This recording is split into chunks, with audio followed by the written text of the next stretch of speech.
Good morning, everybody. It's 11 o'clock. I call the Saline County Commission Public Forum and Meeting of February 23rd, 2016 to order. Will everybody please stand and join me in a flag salute and a moment of silence? I pledge allegiance to the flag of the United States of America and to the republic for which it stands, one nation under God, indivisible, with liberty and justice for all. Thank you. Will the clerk call the roll? Commissioner Shadwick. Here. Commissioner Guile. Here. Commissioner Price. Here. Commissioner Larson. Here. And Commissioner Smith. Here. Thank you. We'll now move to the public forum where citizens may speak on county government. It's usually limited to 3 minutes. Is there anyone that would like to come forward at this time?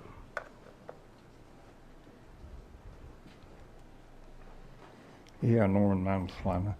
On the Planning and Zoning Commission Board, do you approve the people that he recommends? You just It take eventually is eventually our decision on who to do it. Because he seemed to mention up there, he says, well, I want this person and I want that person. Right. So we're stacking the jury.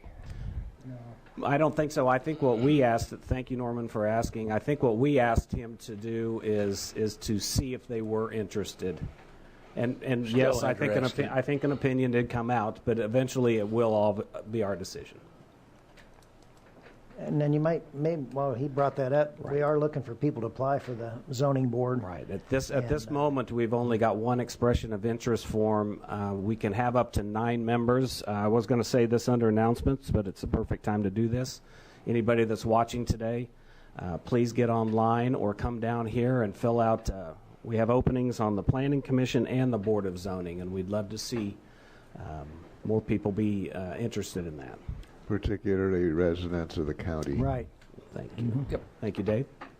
But we can have a certain percentage of city. I live in the city, but I farm and have property in the county, and so I feel I represent the county. And the city is the county. If you live in the city, you're part of the county. Don't forget that. Right? That's right. Anybody else would like to come forward at this time? Ray Ruska, 235 North Santa Fe. Every week, Mr. Smith makes comments connected up to some religious beliefs, but not necessarily all the time. I would like to know what part of the agenda is that published to where he can actually do that. Under announcements. Is it under announcements? Mm-hmm. So you're saying announcements is part of the agenda and the public has the right to do the same? No, I did the announcements of the commission. Public has the right to talk during the public forum. But there is no rebuttal. There is no rebuttal on that, no. The chair has decided to not allow rebuttal on that and does not have to. And we all appointed you as the chair, didn't we? That's right. You 4-1. And he was for you, man. Remember that? 4-1. Good job, Ray. Good job. Yeah. Oh, that's right. You opposed yourself.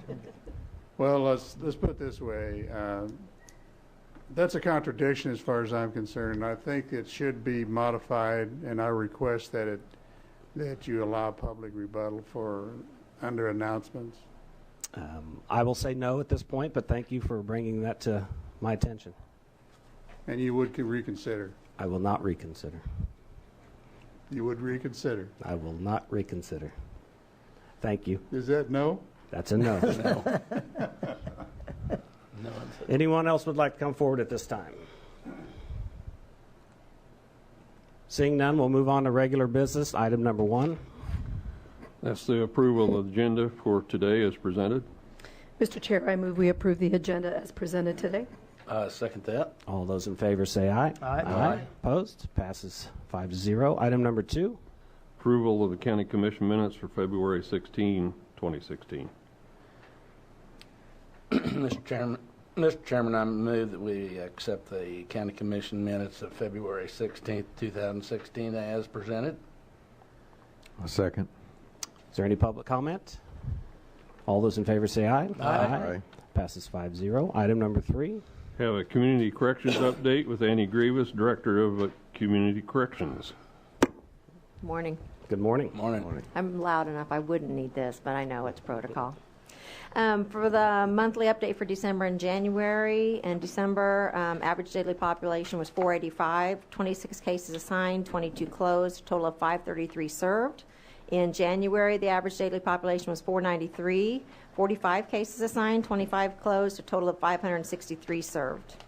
There was a board meeting on January 21st at the Offices of Community Corrections. Primary business was a director's report for an update on adult and juvenile statistics, but no other agency business.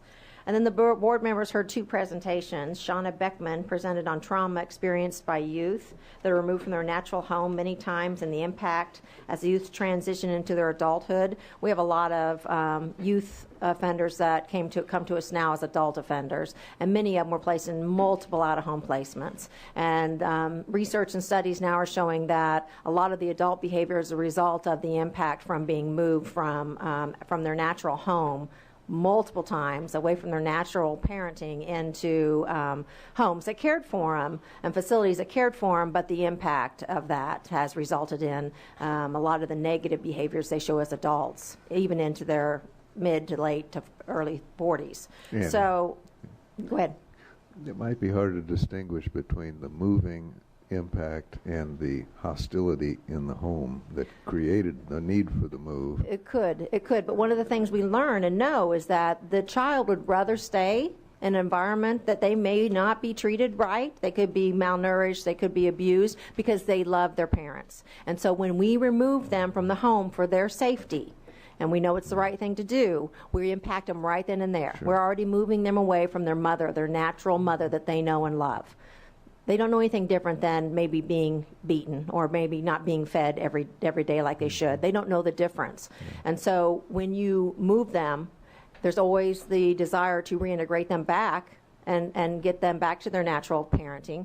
And that happens multiple times, and multiple times it doesn't work. So the youth is removed over and over and over. And that can start as early as an infant and all the way up until they're in their 16, 17 years of age, depending on the situation.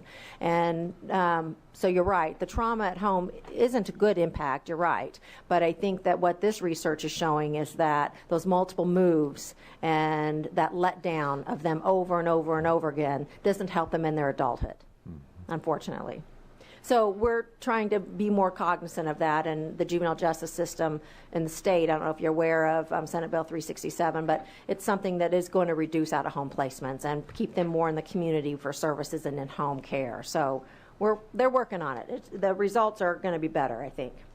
Let's see, community corrections staff were then trained on that issue the following week, and we even had some additional board members there to learn about that information. And then Judge Mary Thrower presented on that pending bill, Senate Bill 367, drastic changes to the work done with the youth and the placements allowed for youth within the criminal justice system are going to occur. I think the Senate is debating this bill today.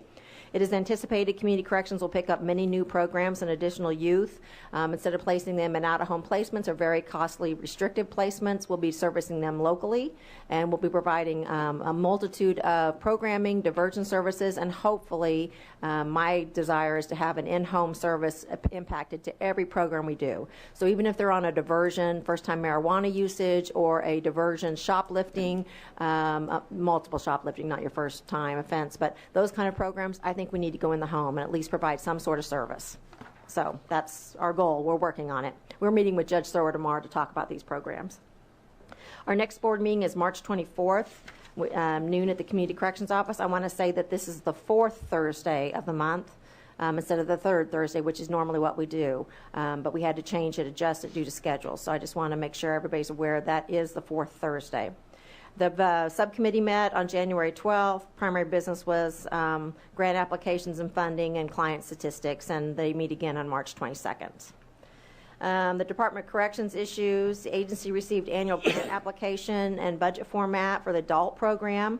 The program is expected to have the grant in by May 1st. That's nothing unusual. We always have to have everything in by May 1st. The initial allocation letter came to us, and as it stands, we're going to receive a $45,000 reduction in adult services. Not good, and I'm never happy about it. And believe me, I was on the phone complaining It does no good, but I like to at least vent a little bit. It always makes me feel better for a little bit. It's a result of the governor's budget reducing to community corrections by statewide $1 million. I'm taking $45,000 hit of that. I knew this was coming. If you followed it and listened to what the governor was saying, we all should have known it was coming. We had an adult position that vacated and went to the juvenile side. I just left it open in preparation for this. This will take care of every penny of it, and give us a little extra anyway. So we'll just not fill a position. Not a big deal. We'll function. Staff may, if anybody's listening, staff was not aware of this yet, so you're hearing it first that I made that decision. Staff will take on an extra load of caseload, and we'll have more clients on everybody's caseload, but nobody lays off. We maintain staffing, and we'll function. So she left voluntarily. In other words, she was The not, guy, or he went to the juvenile side. Okay. He applied All right. So and nobody got lost their hired job. to the juvenile side. Nobody lost their job anywhere.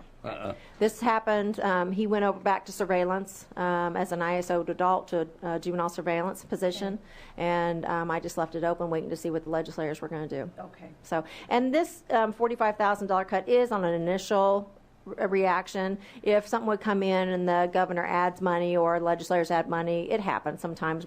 Some of this reduction would be less, but that's what I'm preparing for is a $45,000 cut. And that's only an adult position. At this time, there's no significant proposed legislation that will impact our adult programming any further, but I'll continue to monitor legislation as it goes along. Our behavioral health grant application is in front of me now, too. It's due by May 1st. I will have it done by the end of March. I wanted to go in front of the board in March and get that done and get one grant off my back. So this funds 2 staff persons in my office and 1 at CKF. So we do fund a CKF peer mentoring coach. That has been invaluable to us. Additional dollars always provide substance abuse treatment and programming to a large portion of the community corrections clients. There's $3 million statewide. We get about $300,000 on a regular basis, so we'll be tacking for that. I will be asking for more additional treatment dollars. We're going through treatment dollars at a higher rate than we ever have. But it's not to be unexpected because our drug court's growing faster than we've ever seen. So I'm going to throw all that at them, everything we're spending. In Senate bill, we're spending about $400,000 a year. In state block grant funds, we're spending about $100,000 a year. And then from this grant, we're spending about $60,000 a year. And that's just for your substance abuse addicted clients that need services. So kind of gives you an idea of the dollars that go into that. As previously mentioned, under the juvenile services, Senate Bill 367 is being debated on the Senate floor today. It'll have a significant change in programming, services, placement, and funding for community corrections statewide. Judge Thrower sat on this committee and forwarded the recommendations, and we're working very closely with her. We meet with her again tomorrow at noon to develop programming and what we need to see in our own community. It'll impact everything we do. Things are going to change. We have multiple youth in out-of-home placements right now that are ordered by the judge for various reasons. That will drop, and Judge Thrower has already made those commitments. She's putting less people in detention. She's putting less people in what we call YRC2s, which are very restrictive placements. Foster care and those lower level placements will be utilized more often for shorter periods of time, and a lot of services will go in community. It's about a $15 million transition from the placements. And the bill is very specific. If the legislators don't roll that $15 million over to the local communities to provide these services, it won't happen, and kids will not be successful. They're going to have to, it's reinvestment money. It's not money that they have to deal with. They have to hand that back over to the communities, or this bill won't work. So I'm hoping they're aware of that and keep that in mind. More diversion programs will be implemented. Less youth will be placed in correctional facilities. They'll remain in the community instead, and family and youth will receive services while the youth remains on supervision with our agency. As always, I'm a firm believer in servicing our adult and juvenile offenders in our communities and not putting them in placements. Placements warehouse people, and that's what happens, and they don't come out any healthier or any better. In the 30 years I've been doing this. So I'm a big supporter of the bill, and I hope it passes with the funding. Result of the pending changes, no annual grant application is going out. Normally we would have a grant application due May 1st, but until the legislators pass this and decide how it's going to be funded and how the funding will come to the communities, they can't ask us to put together a grant. So it could be 6 additional months before we do a grant for the juvenile services. And at this point, I have no idea what the money's going to look like or where it's going to roll. So it'll be interesting to see what happens. Miscellaneous issues. Judges are continuing their discussion, study group regarding pretrial supervision and bond changes. Rita and I participated in a meeting just the other day to discuss further.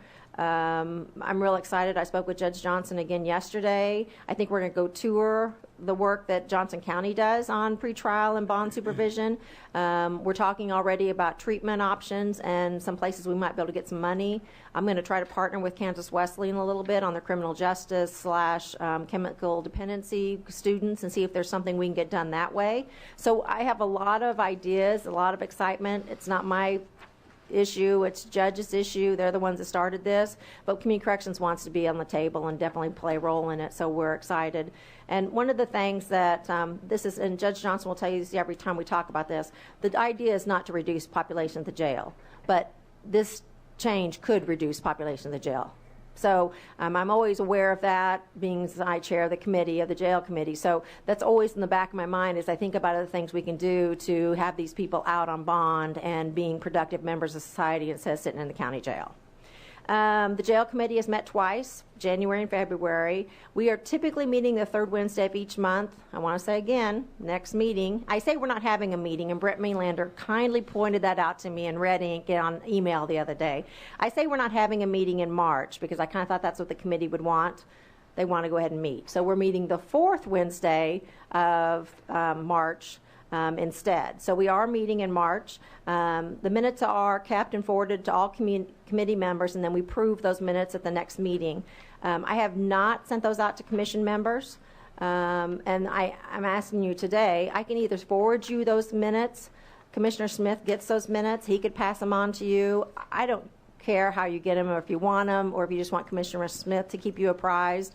At any point during the process, I'm happy to come over and tell you what we've done. Rita sits at every meeting with us, so you have direct access to 3 people all the time if you're interested. Yeah, Commissioner Smith keeps us up to date, did a very good job this morning. Okay. We kind of have 15 minutes before we start our morning sessions that Okay. everybody updates about their weeks. Okay, So I great. don't necessarily need them, but the public might, They're offered to them. Once they're approved, the public that has attended were asked if they wanted them that day. Neither of them wanted them, but their public has access to them. All they have to do is email us and let us know if they want them, Okay. and they'll get them. So is that March 24th also? No, it's the 23rd. It's a the other Wednesday. one The was board meeting's a Thursday. Thursday. Okay, Jail this is- committee will be Wednesday. Okay, got it. Yeah, so it'll be March 23rd. And they're always at noon and always at the Community Corrections Office. And, we've had some really good discussion. I'm really impressed with the committee members coming and have done some research on their own and have some good input and some ideas. We're still trying to adjust. We're going over the jail committee report or the jail population report every week or every month, and there's still some glitches in it, but it does show some interesting data, and now we're going to compare that data to FY or calendar year 15, so we have some good comparisons. So we're going to do that every meeting. We also go around and say, has anybody's objective or ideas to the committee changed? But starting next month in March, I'm going to start bringing in program people to talk about programs that could be implemented in the jail or programs that we could do as soon as someone's put out on bond or released, so we reduce recidivism. We're just looking at every aspect of any possibility to either reduce the population or reduce recidivism, so returning to the jail. So that is something we're going to do, and next month we'll have a program provider from my agency come and talk about cognitive behavior research and programming. And that is December and January. I'll take public comment in just a moment. Questions? The only question I have is, it's been about a year since we first visited, or I think the newer commissioners visited your space. How are you doing on space? I mean, you seemed cramped at that time, and I really didn't think very much about it until later. And yeah, if I'd love to have you come back over. We're cramped. We do have an open cubicle space right now, but our cubicle spaces are tiny. Staff Right. function in very, very small areas. We don't have a large enough conference room. Our board meetings sometimes, I have people sitting on the outskirts. Board members aren't allowed to sit at the table because they're packed. We just don't have enough space for everything we're doing. And the groups we're providing and the services we're providing now in-house are really not allowing us to have the space. How about privacy with the clients? And There is no privacy. We do Right. have that lockdown area, you know Yeah, that. that's right, That's to yeah. protect them and us. But if you looked up, they're all cubicles, so it doesn't go to the ceiling. So everything a client is saying in one room, the other client and the staff are hearing it in the next room. When is your lease up on that building? You know what? We're going on a year-to-year thing, so I didn't even, I mean, to be honest with you, I think it might be up. So we maybe we should be looking at other buildings and other thoughts. I would say it's up, but we've just continued to function.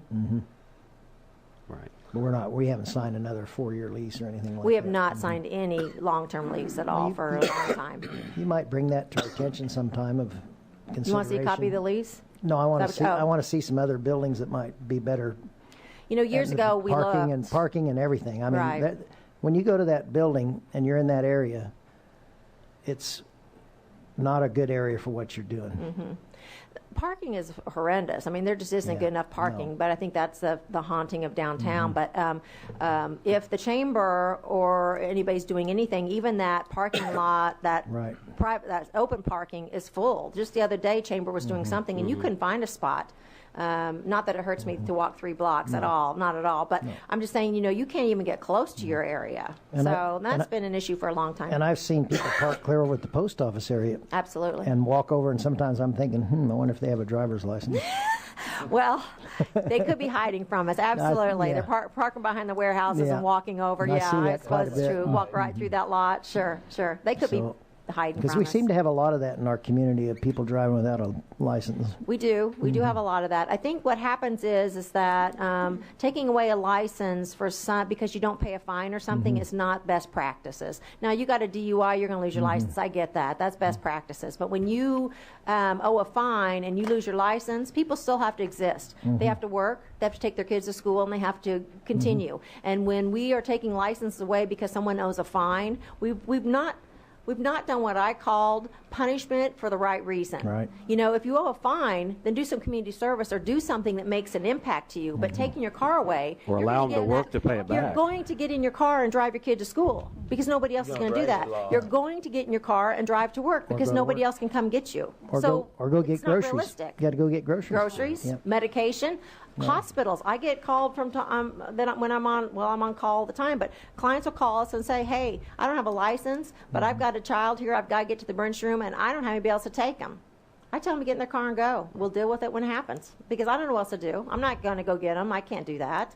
But what else are you going to do? And a bus is great. Our public transportation system works and it works well, but not at 9 o'clock at night, and not for a sick child.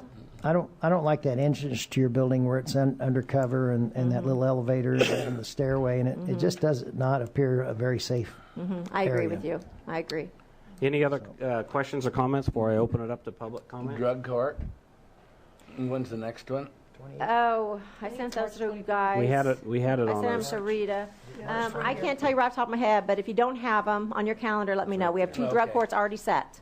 2 drug court. Okay, we have 2 Well, I just wanted graduations to already talk set. about that. What is it, 37 37 that graduates. we have that, Yes. and then knock March on wood, 28th. not one Okay, of March them came 28th, so it's back. coming up. Yeah, Yep. it's drug court is doing Oh, very, okay. very well. And I sat through I kind of pulled myself away a little bit. I don't do it as much as I used to, but I sat in and participated in everything from treatment team meeting all the way through at the end of drug court. And you're over there 3.5 hours. Staff and community members and the judge dedicate 3.5 hours to that process every week. You won't find, unless you're in a jury trial, a court that manages that long. It just doesn't happen. You're in and out on dockets. It kind of it always gives me a smile and rejuvenates me when I go and I participate in something that is so positive and so successful for drug-addicted offenders. It is just one of the best things in the world. We're using electronic monitoring a lot. Judges placing clients on there that seem to be having a little trouble from staying out of a few bars. I'll stay nameless, but they seem to enjoy to go there and hang out, and they say they're just eating, but they can't be there. So we're doing some more electronic monitoring, and that seems to be successful. So, appreciate everything you've done for us and appreciate your support. Well, I appreciate the mother and dad that you see over there. Yeah. I mean, the judge is a dad to everybody over there, and you're pretty well known. I'm the bossy pants mama, but you got it. I'm there. You know it. You are, and I can say not enough. Thank you. Not enough for what I see. Well, I'm very grateful because we wouldn't be here if it wasn't for you commissioners starting it up. So thank you. Thank you. Any public comments? Thank you very much, Annie, for your Thank good you. work. Thanks. Ray Ruska, 235 North Santa Fe. I agree that what Annie's saying about the parking is an issue over there. It seems like it really gets congested, and at times some of the clients are arrested and then hauled away, with police escort. I have a store right there, and I see that going on all the time. And I don't know what the solution is, but I think that if we all become aware of it, maybe something we can do to help that situation. It's not Annie's fault. Thank you. There's one other point I was going to make here. Are the approved minutes still placed on the Saline County website From the advisory board? from Community Corrections? Yes, they are. Okay. So those go out 7 days prior to the following meeting. They're approved at the meeting, and then they go put on the website that day. Okay, this is a first time I've heard about the minutes available to the public right after the meeting. I was referencing the jail committee, but they would be, if you remind me at the advisory board meeting that you would like to have a copy of those, we usually email those to you right away. You get them that day in email. But if you want a hard copy handed to you after the board meeting, you can get them.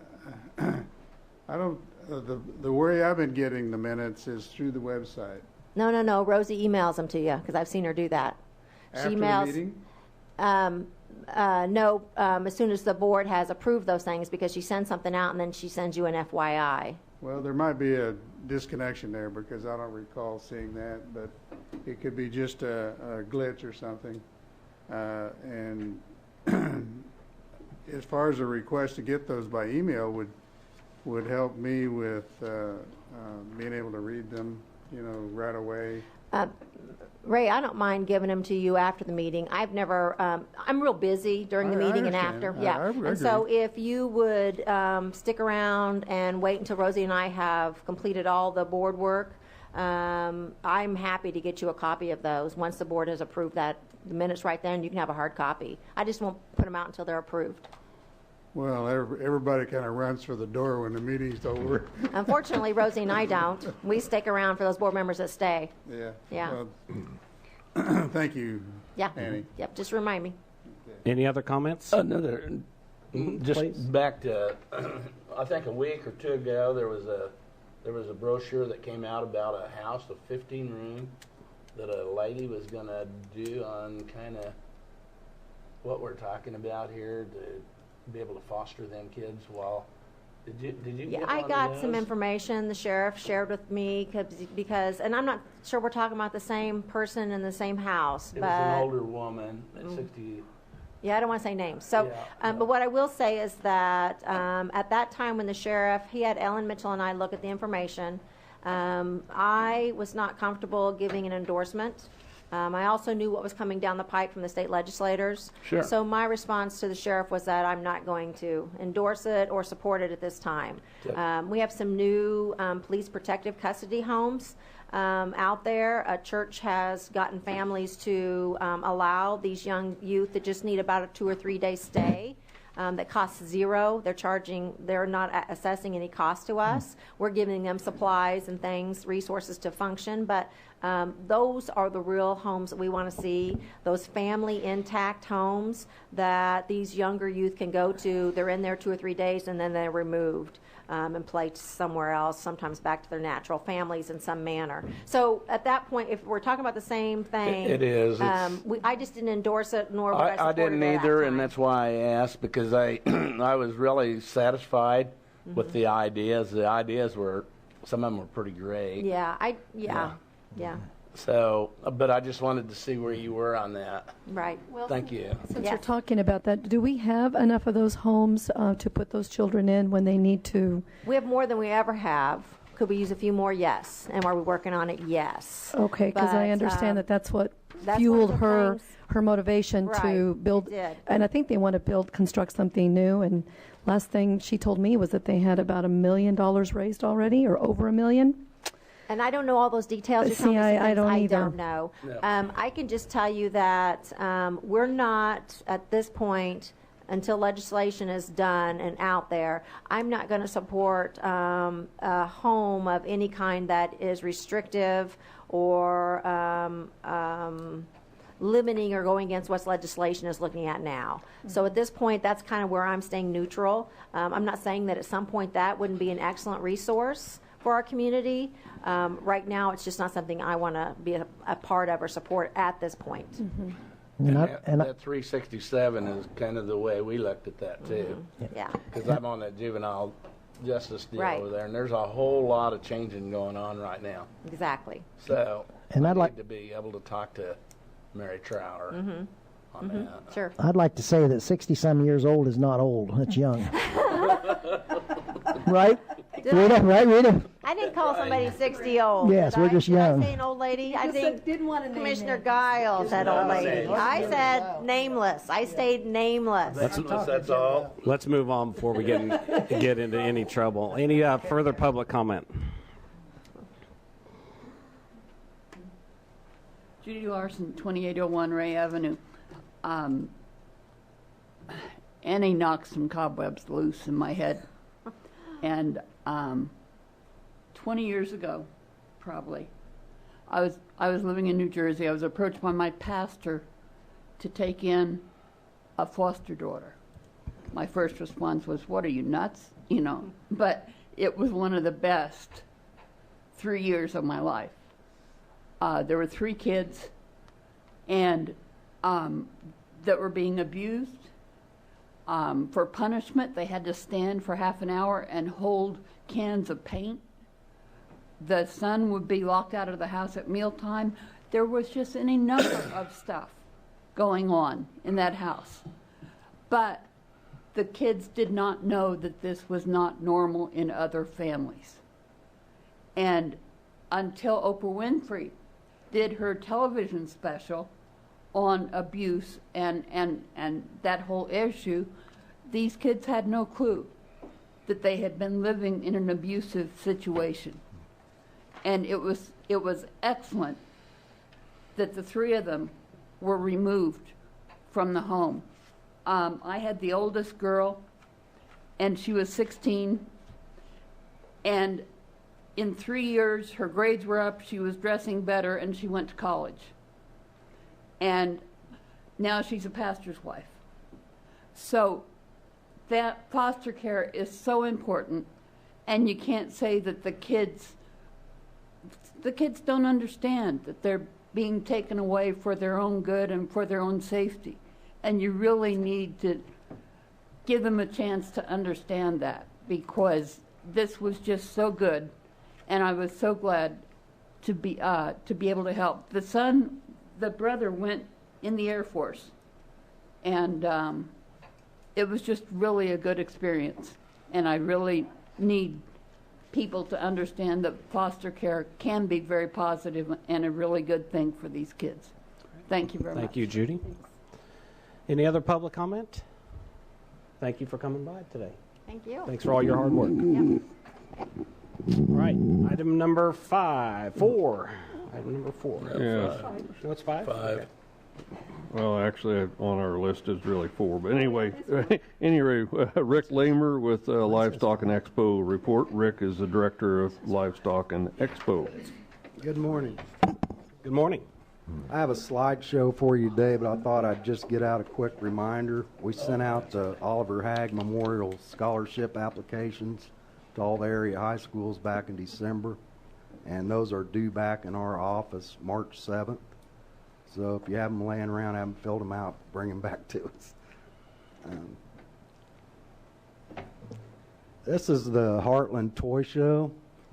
We've had this show now for probably 5 or 6 years, attracted quite a crowd this year. It was bigger than.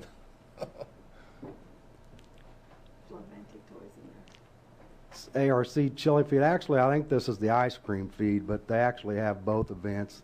They've been coming to the Expo Center for over 30 years now. And this is their main fundraiser for Blue Thunder Special Olympics team. If I can get this thing to move. Kansas Square Dancers, this is their annual meeting. We've had this event for probably 15 years.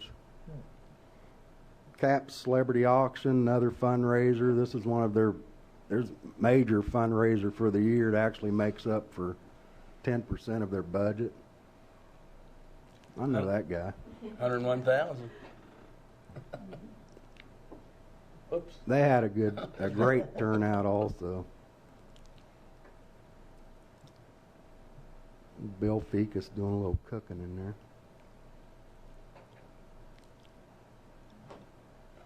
This is not a county project, but if you're ever around the Expo Center, it's a welcome sight to get this bridge back open. Yay. As you can see, they kept the street open, and I'd really like to thank King Construction and the city of Salina for doing that, because that's going to be very badly needed once that farm show starts moving in next month. I think their plans are to keep it open through the whole project. These are just some kiosks that we put up at the health department. Jason plans on putting some information in them, just upcoming clinics and stuff like that.